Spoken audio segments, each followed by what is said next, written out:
meus irmãos? Todos estão bem, né? Para a glória do Senhor?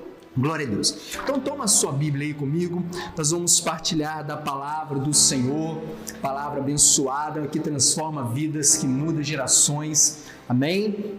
Nós vamos ler um trecho do livro de Gênesis, capítulo 38, amém? Abre aí, em nome do Senhor Jesus. Glória a Deus, o Senhor é bom, amém? Glória a Deus, o Senhor é maravilhoso, glórias ao nome do Senhor, amém?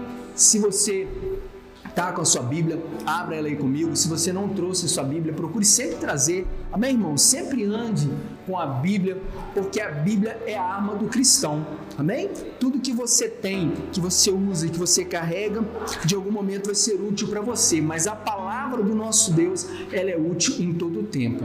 Aleluias! Glória a Deus. Você pode repetir assim comigo? Eu tenho... Não, mais vontade. Eu tenho a marca da promessa. Isso, agora que você já entendeu, você vai repetindo com mais vontade, amém? Eu tenho a marca da promessa. Tá, o que você tem? Então, glória a Deus. Você sabe o que o diabo sente quando a gente fala que a gente tem a marca da promessa? Ele não sente nada, irmãos. Não muda nada. Por que não muda nada?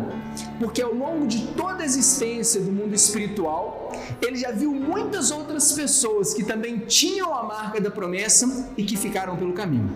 Ele já viu muitas outras pessoas que tinham tudo para romper e que não romperam.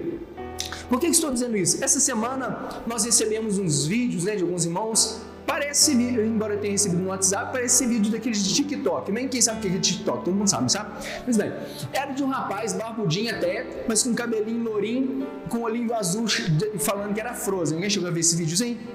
Não? Então depois eu vou encaminhar para os irmãos saberem o que eu estou dizendo. O que acontece? Olha para a cara dele, você vê que é um rapazinho, mas ele está com o cabelinho louro, aquelas edições que fazem, olhinho azul, e aí naquele videozinho ele se identifica, aqui é a Frozen, só que ele induz as crianças a fazerem desenhos de pentagrama, nas paredes das casas e pintar a borda com ketchup. Ele induz as crianças a andar na casa com velas nas mãos, com lençóis na cabeça, falando um monte de palavrinhas, e se algum adulto perguntar para ele, por que você está fazendo isso? É para falar que é para a glória do Satã, que Satã mandou. Olha a seriedade do que está acontecendo. Aí ainda tem mais algumas outras informações que ele vai trazendo lá de cunho político, mas o que eu quero trazer para os irmãos é que quando a gente observa um vídeo desse, que bota um rapazinho lá com cabelinho lourinho, azulzinho, bonitinho, que tinha tudo para poder fazer um teatrinho bacana para uma criança, ele está parecendo uma coisa, mas está sendo outra. A gente olha para esse tipo de aplicativo, e quando, só um exemplo, tá, mano? O TikTok, mas poderia ser qualquer outro. A gente olha uma série de coisas que parecem, mas não são. Pegadinhas que parecem de verdade, mas não são de verdade. Cantadas que os meninos vão dar nas mocinhas que parecem de verdade, mas não são de verdade. Então tudo é uma geração de parece, mas não é. Amém? Os irmãos conseguem compreender isso? Por que eu te pedi para você repetir no momento, no início da palavra? Eu tenho a marca da promessa. Desde o início da humanidade, o diabo, Satanás, o capeta, o nosso adversário, Lúcifer, ele vem acompanhando uma série de pessoas, de gerações, de igrejas, de nações que pareciam, mas não eram, que parecia que tinham tudo, que clamavam que tinha a marca da promessa, que faziam o que aconteciam, mas no final das contas não faziam a diferença, porque só pareciam ter a marca da promessa. Você que já abriu aí no livro de Gênesis, capítulo 38, nós vamos fazer a leitura a partir do verso 27, amém? Nós estamos vivendo dias, irmãos, em que nunca foi tão importante nós olharmos para a igreja, para o povo cristão e diferenciarmos quem de fato é daquele que só aparece, quem de fato carrega a promessa daquele que só tem a marca da promessa. E isso é muito importante, irmãos, para nós sabermos nos posicionar nesses dias. Amém? Todos acharam? Vamos ler? Em nome do Senhor Jesus? Então, Gênesis capítulo 38, a partir do verso 27, diz assim: E aconteceu ao tempo de dar à luz que havia gêmeos em seu ventre. Aconteceu que, dando ela à luz, um pôs a mão para fora, e a parteira tomou e atou em sua mão um fio roxo, dizendo: Este saiu primeiro. Mas aconteceu que, tornando ele a recolher a sua mão, eis que saiu o seu irmão, e ela disse: Como tu tens rompido, sobre ti é a rotura. E chamaram o seu nome Pérez. Depois saiu o seu irmão, em cuja mão estava o fio roxo, e chamaram o seu nome de Zerá. Amém? Os irmãos conseguiram entender o texto que nós lemos? Pois bem, alguém já tinha lido esse texto uma vez antes? Ninguém? Não? Para quem não tinha lido, como a gente sempre fala, a gente lê, a gente comenta e a gente aplica, amém? O que está acontecendo aqui? O livro de Gênesis, irmãos, tem 50 capítulos. A partir do capítulo 37, ele vai começar a contar a história de José. Todo mundo já ouviu falar de José do Egito, não já? Pois bem, só que entre o capítulo 37 e o 39, entra a história do irmão de José chamado Judá.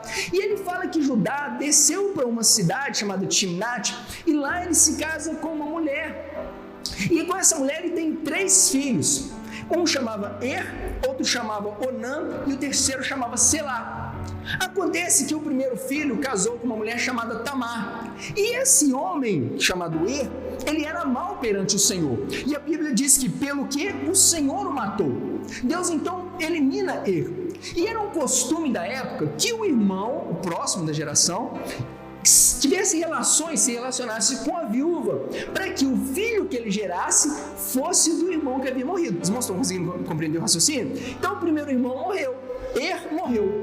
O segundo, que era o chamado Onã, ele foi entregue para essa mulher chamada Tamar, para que ele tivesse filhos com ela. Só que a Bíblia diz que toda vez que ele se relacionava com ela, ele derramava o sêmen dele na terra, porque ele pensava assim: eu não quero ter filho com ela não.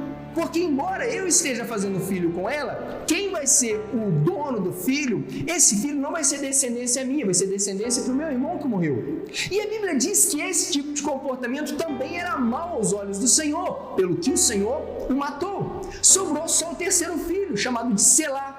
Só que Judá pensou assim: puxa vida, já morreram 2 filhos meus, só tenho Selá que é novinho, vai que eu dou Selá para ela também e ele morre.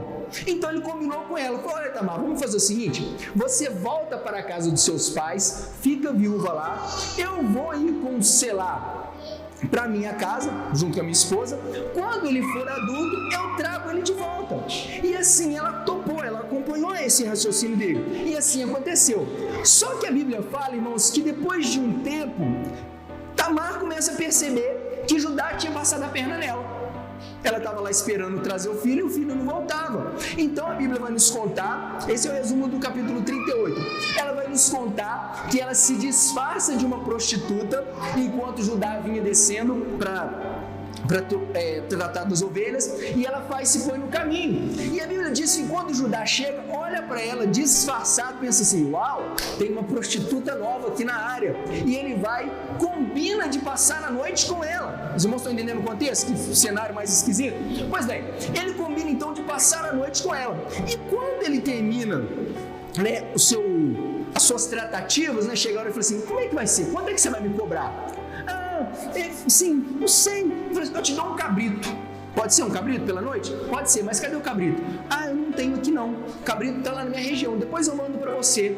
Não, mas como é que eu vou saber que você vai realmente mandar o cabrito para mim? Vai que você me passa a perna, mas depois você dormiu comigo, não tem jeito de desdormir, já era. Aí ele fala assim: olha, como penhor, vou deixar contigo o meu selo, vou deixar contigo o meu lenço e vou deixar o meu cajado. E a Bíblia diz que assim eles consumaram aquela noite. Não posso nem dizer que é uma noite de amor, que eu estava lá no prostíbulo. Enfim, só que, irmãos, naquela relação deles, naquela noite, a Tamar, que era nora de Judá, se engravidou dele. Os irmãos entenderam o contexto? Ela engravidou do seu próprio sogro. Voltou Judá para sua terra, voltou Tamar para sua casa. A Bíblia diz que passam 3 meses e chega ao conhecimento de Judá. Olha, Judá, você não sabe o que aconteceu. Lembra da sua nora que estava lá na casa dos pais dela esperando o seu filho? Você acredita que ela não conseguiu suportar a viuvez e engravidou de alguém? Que absurdo disso. Judá lá é um absurdo mesmo. Como é que essa mulher pode fazer isso? Eu falei com ela para ficar esperando meu filho e agora ela engravidou. Quando ele chega lá, vamos apedrejar ela, vamos queimar, vamos botar ela na praça pública, vamos matar. Eu falei: você pode até me matar, mas o homem que me engravidou é dono desse selo, desse lenço e desse cajado. A Bíblia vai nos contar que Judá reconhece que era material dele e que ele não iria fazer mais nada com ela. Então entra o texto que nós lemos. Essa gravidez de Judá com Tamar, do sogro com a nora, gera essa gravidez que nós lemos. A Bíblia diz que chega o tempo de dar à luz que havia gêmeos no ventre dela. Aquele tempo, irmãos, não tinha ultrassom, né? Não tinha esse ultrassom 3D que a gente vê hoje, vai ter a rostinha da criança bonitinho. Não tinha. Era meio que tipo assim, olha, pelo tamanho da barriga, pode ser que seja gêmeos. E aí diz a palavra que quando chega no momento de dar à luz que havia gêmeos, um fato muito inusitado aconteceu. Porque das duas crianças, a primeira colocou a mãozinha para fora. E quando ela colocou a mãozinha para fora, o que a parteira fez? Ela amarrou um lacinho, um fio roxo, algumas versões vão estar falando um fio escarlata, uma fita vermelha mesmo na mão, para que pudesse marcar aquele que tinha saído primeiro. Porque, irmãos, o contexto da palavra da Bíblia, em especial do Velho Testamento, traz uma ênfase muito grande ao primeiro filho, que era o primogênito. Era ele que iria herdar grande parte das heranças do pai. Era ele que seria o responsável por dar continuidade à linhagem do pai. Era ele que seria o responsável por tomar conta de todos os negócios do pai. Então, quando a gente fala do filho que nascia primeiro, ele carregava sobre si toda uma autoridade, porque era o primeiro filho. Quando tinha diferença de uma gravidez para outra, era fácil de marcar. Mas e quando tinha gêmeos? Era quase que colocar aquelas câmerazinhas, não sei se os irmãos já viram, né? De corrida de cavalo, que fica aquela câmerazinha lá, para na hora que chegar, bater uma foto para ver qual cavalo está com o focinho um pouquinho mais na frente. Já viram isso na televisão? Ou prova de atletismo também, a mesma coisa. Só para poder mostrar quem é de fato aquele que chegou primeiro.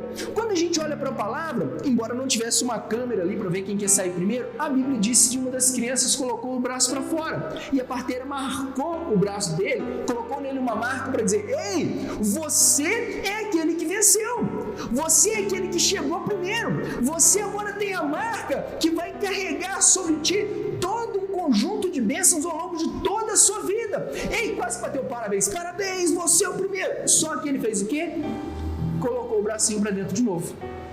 E aí volta as crianças se embolarem lá, e quem sai agora é a outra criança que não tinha a marca.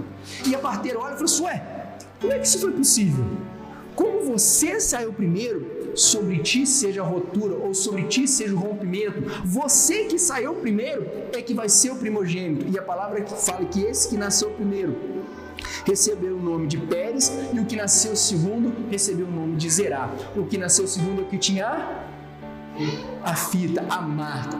Irmãos, nós estamos vivendo um contexto em que a igreja do Senhor nunca precisou ser tão atuante e tão convicta de quem ela é. Amém? Nunca precisou ser tão firme, tão coesa, tão entendida de quem ela é e para o que foi chamado. A gente está vivendo um momento em que muitos que se diziam cristãos, que se diziam amantes da palavra, que se diziam posicionados, que tinham tudo para ser, estão deixando de ser por conta do momento que nós estamos vivendo.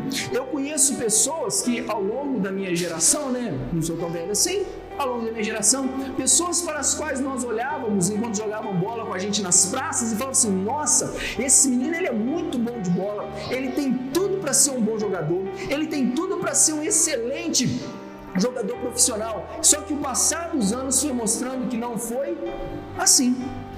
Tem pessoas para as quais a gente olha, quando criança, fala assim: nossa, ele vai ser um bom homem.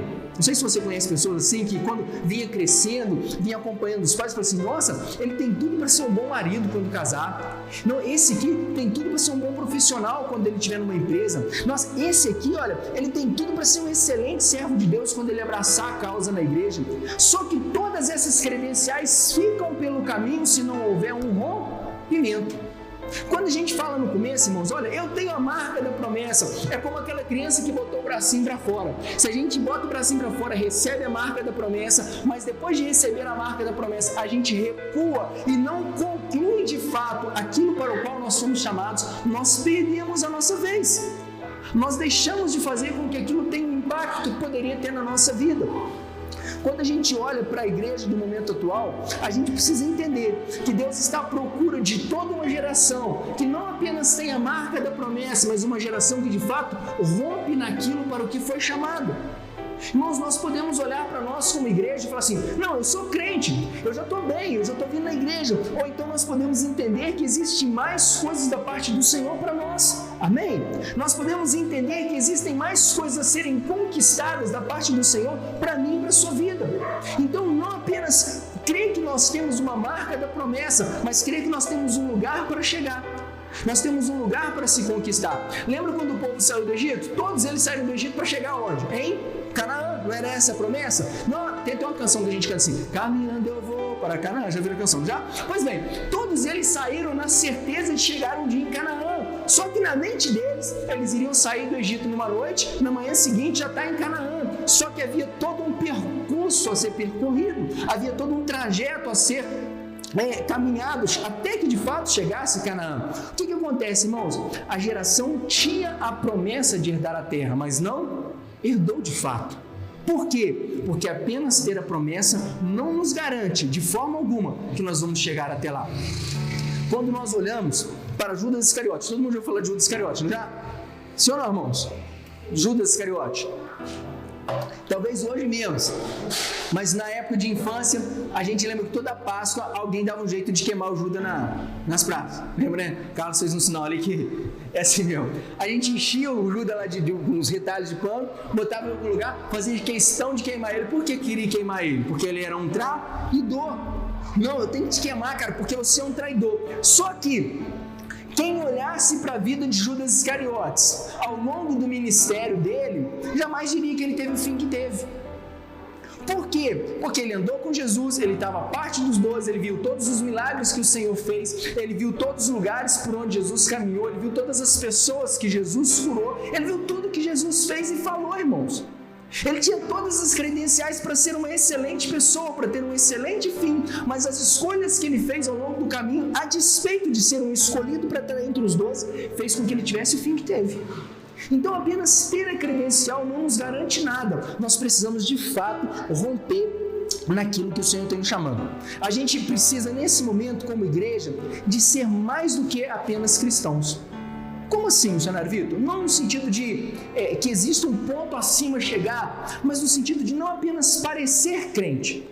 Tem pessoas, irmãos, que vão se satisfazer apenas porque estão vindo na igreja. Fala assim, não, o que você faz? Eu vou na igreja todo domingo. Nós temos falado disso alguns domingos. Lembra que a gente falou na ceia, uns 2 meses atrás, falou assim, olha, não basta apenas comer o cordeiro, eu preciso colocar para o lado de fora a marca, aquilo que está acontecendo do lado de dentro. Ou seja, quando nós entendemos que existe algo a ser manifesto do lado de fora, a nossa vida começa de fato a se transformar, a nossa vida começa de fato a alinhar. A palavra vai nos contar que o profeta Isaías, certa vez, recebeu do Senhor uma instrução de pregar pelado. E é engraçado que a palavra fala assim, o Senhor mandou ele pregar pelado, e o verso seguinte fala assim, e eu preguei pelado. Imagina hoje, irmãos, como é que seria uma pessoa pregando pelado na rua? E iria chamar atenção, não ia? De repente, pessoas ligando para a polícia, todo um movimento em cima daquilo ali, porque as pessoas, gente, que aquilo ali está pregando pelado, ela iria chamar muito mais atenção do que aquilo que ela está falando. A gente vê hoje, quando vou pegar exemplo, algum político, né? Quando ele vai falar alguma coisa na televisão, se a pessoa gosta ou não gosta dele, já começa a taxar o que ele vai falar antes dele começar a falar. Não é assim que funciona? Já manda uma mensagem, por quê? Porque a cara dele já não agradou. Então imagina um homem pregando pelado, 3 anos e pouco. Só dele chegar, nossa, tá pelado, eu não quero nem ouvir o que ele vai falar. Só que a palavra vai nos contar que ele fala assim, o Senhor me mandou pregar pelado. E eu preguei pelado. É como se esse detalhe de pregar 3 anos pelado tivesse passado desapercebido. A palavra do profeta Isaías foi tão impactante, foi tão firme, foi tão convicto naquilo que ele havia sido chamado, que o fato de pregar pelado passou como secundário. Por quê, irmãos? Ele não tinha apenas uma marca que o identificava, ele tinha um chamado que fazia diferença na vida dele. Se eu perguntar assim, olha, você é crente, você é católico, você é cristão, né? De uma forma geral, a gente carrega isso na nossa vida. Quem chama a gente de crente ou católico são as estatísticas que tem, entendeu? No Brasil tem tantos católicos, no Brasil tem tantos crentes. São as estatísticas. O que a Bíblia diz que nós somos? Filhos de Deus. Quando a gente entende que a gente é filho, a gente começa a adotar um novo tipo de postura. Como assim? Um funcionário trabalha por quê, irmãos? Numa empresa? Para receber o salário no final do mês. Não é assim que funciona? Mas um filho trabalha por quê? Porque ele sabe que tudo aquilo que está na empresa vai ser dele um dia. Quando um quando o funcionário ele obedece ao seu patrão, ele obedece por quê? Porque se ele não obedecer, ele é mandado embora. Mas um filho, quando obedece ao seu pai, ele já não obedece mais por medo de ser mandado ele embora, ele obedece por honra. Então o posicionamento dele é diferente, porque ele entendeu quem de fato ele é. Quando nós, como igrejas, entendemos que de fato nós somos pessoas que não apenas carregamos uma marca, não apenas carregamos um nome, não é apenas o irmão fulano, não é apenas o pastor ciclano, não é apenas o apóstolo Beltrano, mas que todos nós somos chamados para de fato romper e fazer a diferença. A nossa postura começa a ser outra também. Irmãos, a palavra que nós estamos partilhando hoje é algo que é muito importante para a vida de um cristão, porque quando nós entendemos, assim, fulano de tal entrou para a igreja, já viu essa expressão? Ah, fulano era um ponta de aterro, ele era avacalhado, não prestava, mas agora ele entrou para a igreja. A gente quase que bota uma aura em volta da pessoa. Pois bem, quando ele entra para a igreja e ele agora passa a ser crente, passa a ser católico, passa a ser um cristão, irmãos, isso não faz dele a última Coca-Cola do deserto. Isso não faz a diferença no sentido de que nós não fomos chamados apenas para carregar uma marca, nós somos chamados para romper. Se eu perguntar assim, irmãos, quem tem a marca da promessa? A gente tem a marca da promessa, mas isso não é o suficiente. Ao longo da estrada, o diabo viu um monte de pessoas que também tinham a marca da promessa, mas que ficaram pelo caminho. Missionário Vitor, então o que eu tenho que fazer? Eu preciso me posicionar em conformidade com a marca que eu tenho. Vamos imaginar as duas crianças lá, né? Embora não tenha um diálogo intrauterino, mas vamos imaginar assim, ele botou o bracinho para fora, ele recebeu a marca, você aqui ó, eu tenho a marca, viu cara? Vou ficar aqui mais um pouquinho de boa aqui dentro, daqui a pouco a gente vai sair, não passa na frente não, porque quem tem a marca sou eu. Não, calma aí rapaz, você tá com pressa porque quem tem a marca sou eu que tenho que sair primeiro. Só que o que aconteceu com o outro? Foi embora. Alguém que ninguém esperava, alguém que ninguém contava, ele que de fato rompeu.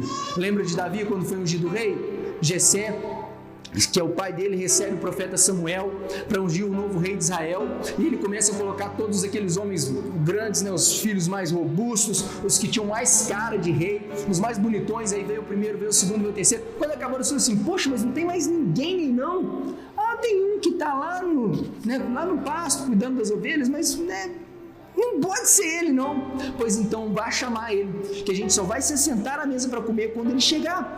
Quando Davi chega, a palavra fala assim, eis aí o meu escolhido.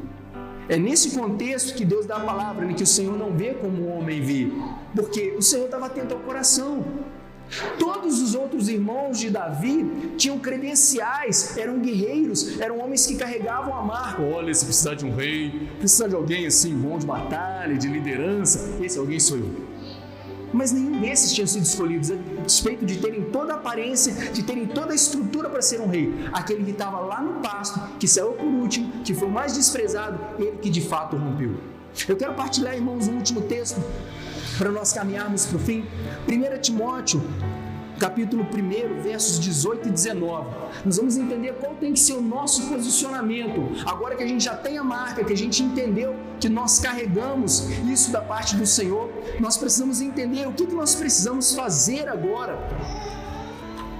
Aleluia, glória a Deus. 1 Timóteo fica aí, ó, coladinho em Hebreus. Você vai voltar a Filemon, vai voltar a Tito e vai achar Timóteo. Amém? 1 Timóteo, capítulo 1, versos 18 e 19. Glória a Deus. Amém? Se você não trouxe a sua Bíblia, empresta os seus ouvidos aí, que nós vamos partilhar da palavra mais uma vez. Amém? Podemos ler? Diz assim a palavra do nosso Senhor. Olha só, palavras do apóstolo Paulo para Timóteo. Fala assim, este mandamento te dou, meu filho Timóteo, que, segundo as profecias que foram feitas acerca de ti, milite por elas a boa milícia. Verso 19, conservando a fé, a boa consciência, a qual alguns, rejeitando-a, fizeram naufrágio na fé. Veja bem, irmãos, tem que crianças que quando crescem na igreja, desde já, os pastores vão liberando palavras, os missionários vão liberando palavras, as crianças crescem na escolinha, as crianças começam a aprender todos os passos do Senhor, e não raramente alguém olha para ela e fala assim: esse aqui vai ser um pastor, essa aqui vai ser uma pastora, esse aqui vai ser um instrumento nas mãos de Deus. Já ouviram isso de uma vez, não já? Pois bem, só que estas crianças, o fato de receberem uma demarcação, o fato de receberem uma profecia, o fato de receberem uma marca, não estão garantidas de que fato chegarão a ser aquilo que foi falado a respeito delas. O texto que nós lemos, palavras do apóstolo Paulo para Timóteo, disse: ei Timóteo, você lembra, Timóteo, quando você era criancinha, que um pastor foi lá na sua igreja e fez uma profecia a respeito de você? Você lembra, Timóteo, quando a sua mãe estava orando na sua casa e ela liberou uma palavra de bênção sobre a sua vida? Lembra, Timóteo? Pois bem, a respeito dessas profecias, a respeito dessas palavras que você recebeu, a respeito dessas profecias que foram lançadas sobre você, Timóteo, sei, Paulo, o que eu tenho que fazer? Milite por elas uma boa milícia. Trabalhe por elas um bom trabalho, peleje por elas uma boa peleja. Então isso está nos mostrando, irmãos, que a despeito de nós carregarmos uma marca da parte de Deus, nós precisamos nos posicionar com relação a essa marca. Amém? Se você vira para um filho assim: filho, você quando crescer vai ser um excelente advogado. Ah, então tá bom, vai ser advogado. E ele nunca mais vai na escola, quer ficar o dia inteiro jogando videogame, matando aula. Vai ser advogado? Não, mãe. Você liberou uma palavra, você deu uma profecia, mas se ele não se posicionar, não chega. Aí o pai fala assim: filho, eu quero tanto que você se torne um médico, que eu quero pagar toda a sua faculdade com todos os seus livros, está tudo separado aqui, todo o recurso, você vai ser um médico. Aí aquela criança começa, quando chega no ensino médio, começa a se relacionar com outros jovens, começa a usar droga, para de estudar e nunca mais volta. Ele vai concluir aquilo que o pai tinha planejado para ele? Não. Por quê? A despeito de ter tudo preparado, a despeito de estar tudo esperando ele, porque ele não se posicionou e não trabalhou por aquilo que foi dito a respeito dele. Irmãos, todos nós, quando nascemos, carregamos uma marca. Amém? Todo ser humano carrega uma marca.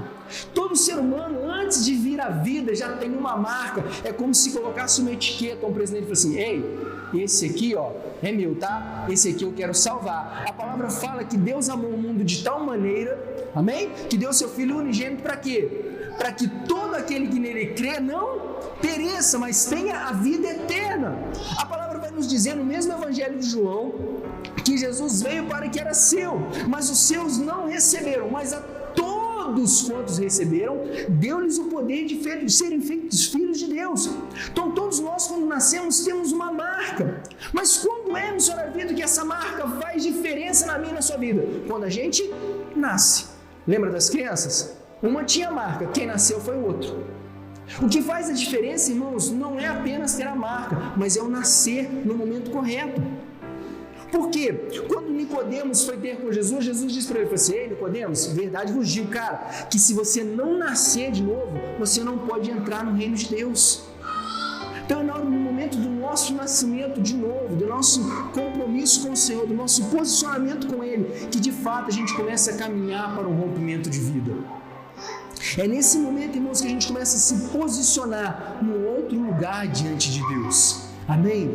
Nós podemos escolher o que queremos para nós. Se nós queremos parecer crentes ou ser crentes de verdade. Nós podemos escolher se queremos apenas parecer homens e mulheres de Deus ou sermos homens e mulheres de Deus de verdade.